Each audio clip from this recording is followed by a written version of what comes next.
So one of the things that I thought would be fun is try to show all of the different types of people that play bridge. I wanted to just hear from you, your bridge story, and then we can go into a little bit about psychology and how that might relate with bridge and stuff. But I just did want to just hear your own personal bridge story. Sure. So I'll let you go. So long before the age of video games and even television, my parents and my older sister and her fiance and their friends would all play bridge. And it was perfectly natural for me to sit in.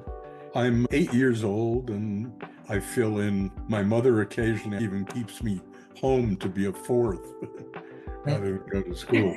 At about age 12, I do my first duplicate game with one of the local experts, Winnie Slutsky, who has a terrible temper. And I remember her screaming at me, "Don't you even want to make the contract?"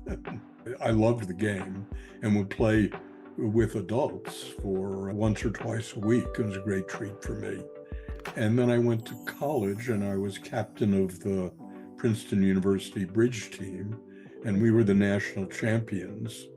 But I noticed in my senior year, some of the people that I had been competing against in college, Mark Blumenthal, for example, were actually winning regionals. I had never won a regional. And Mark asked me to go pro with him at the end of my senior year. He was the captain of the Penn Bridge team. Dickie Zeckhauser was captain of the Harvard Bridge team. Roman Wheel was captain of the Yale Bridge team. Jimmy Becker was captain of the Columbia Bridge team. So it was really a great generation of people who went on to play bridge more. And I thought about it and I turned Mark down. The world is really glad that happened. Yeah, I am too. And the reason I turned it down, I had the option of going to Oxford as a Fulbright in philosophy or going on to psychology at Penn.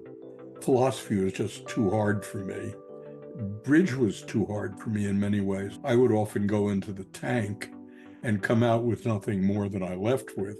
But when Eric goes into the tank, he comes out with the answer. And I couldn't do that. I gave up bridge until I was about 45 years old.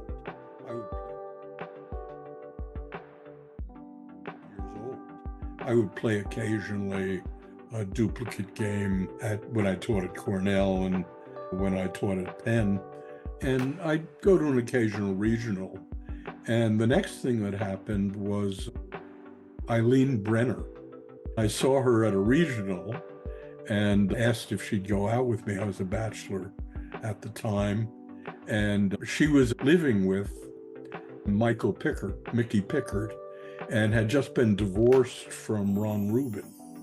And Eileen and I started to play. And she said, "Marty, you're the worst bridge player that I've played with in 20 years. And of course, that's because she was playing with Ron and Mickey, professional bridge players.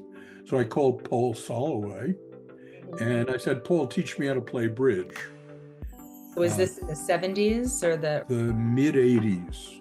I probably played 100 regionals with Paul, and we won most of the time. I accumulated a lot of master points, but interestingly, I was the only partner Paul had that could win match point events. So typically with a client, you do a team event and you carry the client. And Paul had a terrible temper. One time we were penalized in a Hawaii regional for him yelling at me. And I played with him when he broke Barry Kane's record.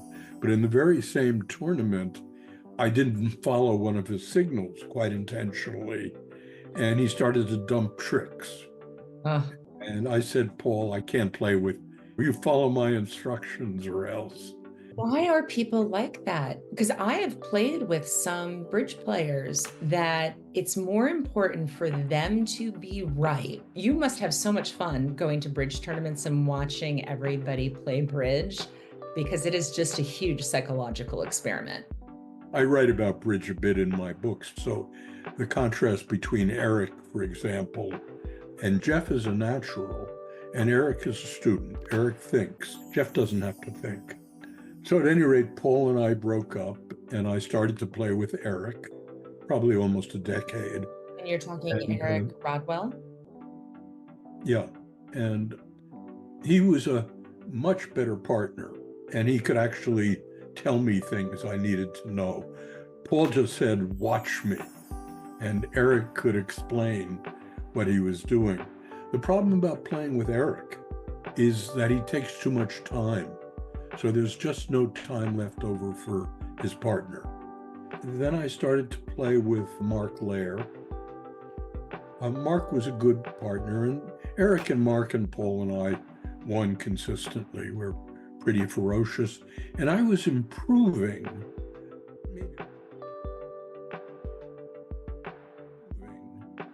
Maybe at the level of a low professional bridge player. I could make the end plays and the easy squeezes, and I didn't make all that many gross errors. But the real change happened during COVID, and that is because bridge was now on I was the first user of OK Bridge, and I'm user number 1, and I have a free pass on OK Bridge till 2042 when I'm 100 years old. And so I had a wonderful time on OK Bridge, but it meant to me I could stay home. And by that time I was married for a second time with lots of kids, and staying home meant a lot to me. Bridge on the internet, OK Bridge and then BBO, changed my physical life. I could stay home and play a lot of bridge against very good players. But the big thing that happened was I started to play with the international pros, and in particular with the Polish pros. And one person I had noticed was someone named Lesniewski about 4 years ago. And the reason I noticed him, he was the pro who played with Joseph Bloss, who was one of the sponsors of Polish and American bridge. And I noticed how very kind Marcin was to Joseph, even when he made errors. And when Joseph died about 3.5 years ago, I asked Marcin if he would play with me, and he's a world champion. And he was the best partner I've ever had. He had tremendous work ethic, and we won everything. We were completely unstoppable in international play on the internet. And exactly 2 years ago, he died of COVID. Oh, I'm sorry to hear that. I played with him. I went from being good to being very good. And so right now I'm an average pro, I would say. And I just play 4-man teams, and we do well consistently. And I'm not embarrassed. I used to be embarrassed with Lair and Soloway and Rodwell, but I don't make embarrassing mistakes anymore. And so now I play with Pepsi, Jacek. Mm-hmm. And Jacek is not as good. He's as good as Marcin, but he's more of Marcin was able to talk to me and tell me exactly what I needed to know, because he was a high pro, and by that time I was medium pro, and he could get right down to my level and tell me exactly what I needed to know. So right now we have a 4-man team that wins most of the European stuff, and it's Kwiecien, who is, as far as skill goes, the best of the 4, and his partner Starkowski. They were wonderful teammates, and I play with Pepsi, and it's a great joy. And we're signed up to play a couple of times a month for the next year.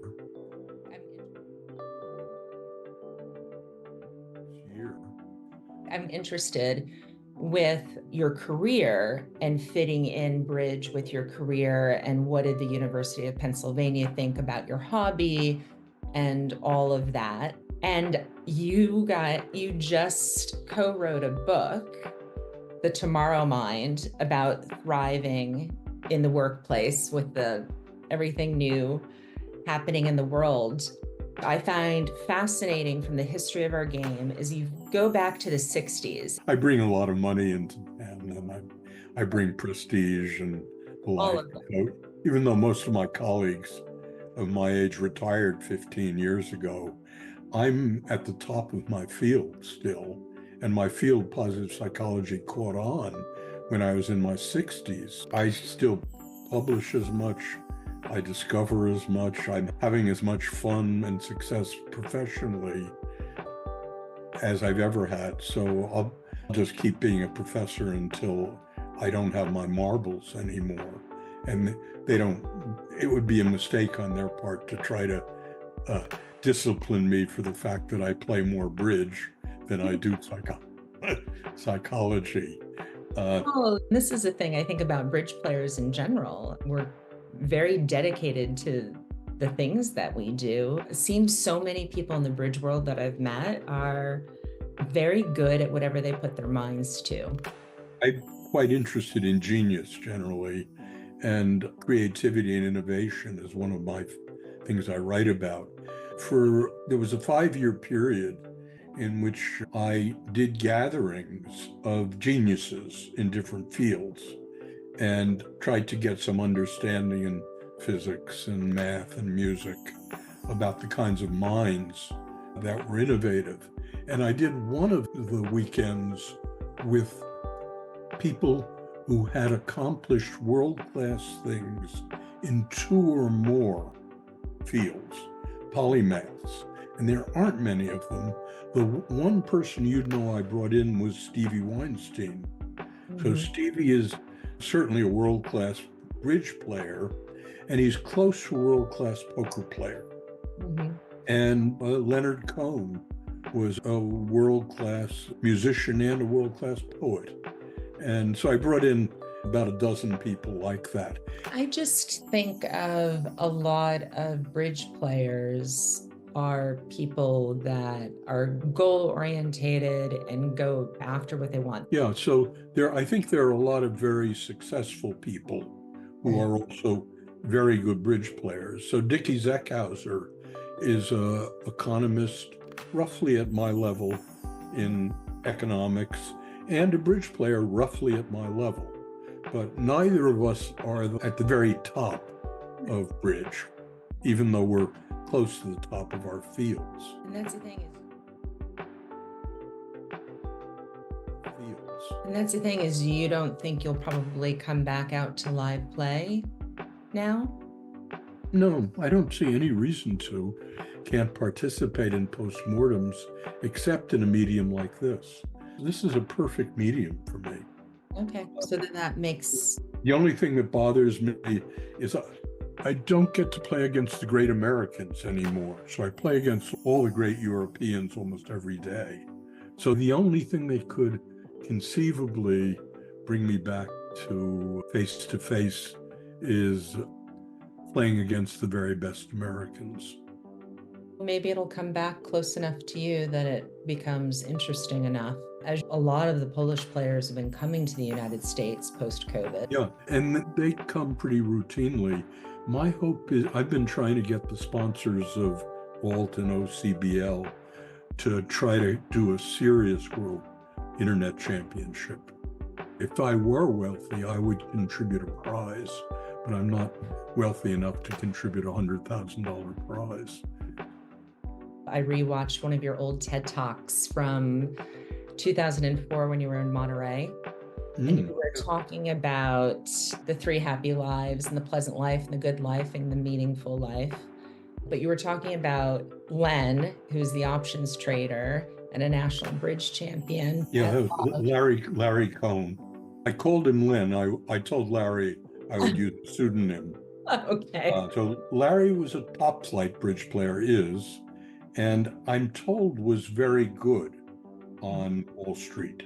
I don't know if he was right at the top on Wall Street. I'm told he was very good. Jimmy Kane was a top business person and I'd say a low to mid-level pro, who I think both thought he was better than he actually was, both at bridge and on Wall Street.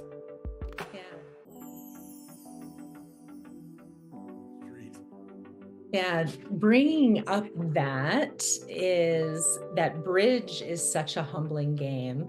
So I was talking to one of my girlfriends and I was like, well, what would you ask you? And she was wondering what your thoughts on that aspect of the game to people. Why do people keep playing it when it is so Yeah. humbling? You don't need to make up things like joy and pleasure. Living up to what you are. It does, for me, meaning is belonging to and serving something bigger than you are. Now, you're doing that with bridge, but I'm not. And that's something that I thought about over the last few years is where can I use my skill sets to help the game? Yes, yeah. I say it's taking what you're best at and finding what in the world needs you and putting those two things together. So you've really got that. We both play as partners with people who are better than we are at bridge. So I'm pretty egoless about it. That is, I'm not playing with rivals in any way. So I'm just continuing to learn. And I've never had an ego problem at bridge. From age 45 on, I just played with people who were better or much better than I was. And it is a humbling experience, but I beat up on myself when I do something bad. And it's very interesting that at the level that you and I play, it's entirely a game of not making mistakes. For people like Zia and Stevie, they occasionally do something creative. But unlike in psychology, in which creativity is my strong suit, I'm a discoverer in psychology. That's what I'm really good at. I never try to be creative at the bridge table. And every time I try it, it's a zero. And yeah, I get taken to task particularly by Kvichen, about not being so aggressive. I try to tell him I'm only aggressive when he's going to be dummy, when he's going to be declarer. I'm never aggressive when I'm going to be declarer. But for me, psychologically, it's an easy game. It not ego involving. It's like being with someone you love and having a good conversation. Yeah. Yeah. So here's a question to you is I think the last Platinum Pairs, I did an analysis of the room. I think it was 164 people played, and I think there was 19 women. Maybe there was 13. It was something ridiculous. It was less than 10%. Why do you think that is? I'm very interested in the shape of distributions. And the key for me is standard deviations. And if you plot in general for personality characteristics like IQ, females and males, the mean IQ of females is a little bit higher than the mean IQ of males. But the shape of the IQ distribution is hugely different. Are you with me so far? Yeah, totally. The shape of they're both normal, but the shape of the male distribution is called platychordic. Kind of looks like that. It's got a huge tails, whereas the shape of the female distribution is leptochordic. That is, it's got very small standard deviations. If you look at things that are 3 standard deviations from the mean, IQ, for example, 140, there are about 10 times as many men because of the shape of the distribution at 145. At 160, there are about 100 times as many men. But unfortunately, the same thing is true at the low end. There are many more idiots, men whose IQ is 70 or 55 than females. So I've always assumed that the shape of the curve for bridge, whatever underlies bridge talent, is platychordic for males and leptochordic for females, which really means that at the extreme high end, there are going to be more men there. That's an interesting way to look at it. But the cost of these distributions is males are very fragile. Males die. Most conceptions are males. About 60% of conceptions are males. About 51% of births are males. But starting then, males die off at a much greater rate than females. So the ratio of female centenarians to male centenarians is about 10 to 1. And it has to do with these distributions. For anyone who's really interested in gender differences, it's not the means that are interesting, it's the shape of the distributions. There's a very good book on this, if this interests you. It's by Roy Baumeister. It's called something like What Are Men Good For? It goes into quite a bit of scientific detail about, so it's unlike most things on gender differences, it's not ideological. It just tries to go through what the science tells us about it.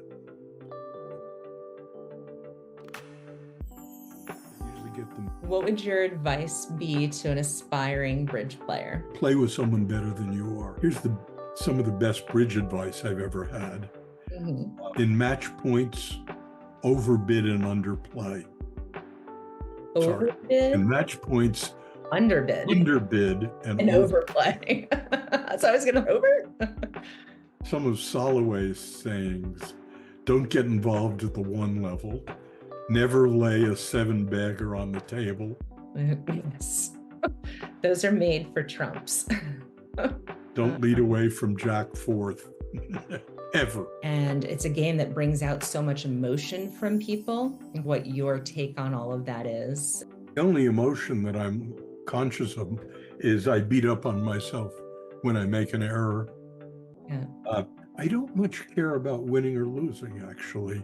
And even when we win substantial things, it pleases me for about half an hour.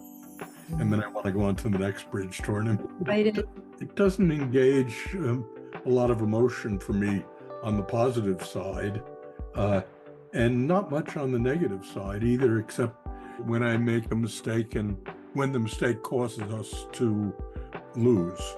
But I don't care at all about losing if I didn't make a mistake. It's just such a fascinating game to me. It's brought, for me personally, a lot of joy, and something that I think you have so many hobbies in the world, but this is one that you keep evolving at, as you said. The missing piece here is I spent a lot of my life thinking about the positive side of life. Right. And it's not as if I can identify any joy or positive emotion that's associated with bridge. I love bridge, but I don't invoke positive emotion at all. It doesn't tickle my positive emotions in the way a beautiful piece of music does, or making love does, or reading a great novel does. I think it's doing what you're good at is its own reward. The dog just pooped in my... I just sent you the link. Ask it Dr. Boss and what you should do. Thank you. I will let you know. I will give you back that response. Okay. Thanks. Hopefully I see you at the bridge table on Wednesday. Okay. Bye. See you on Wednesday, I hope. I hope so too. Bye.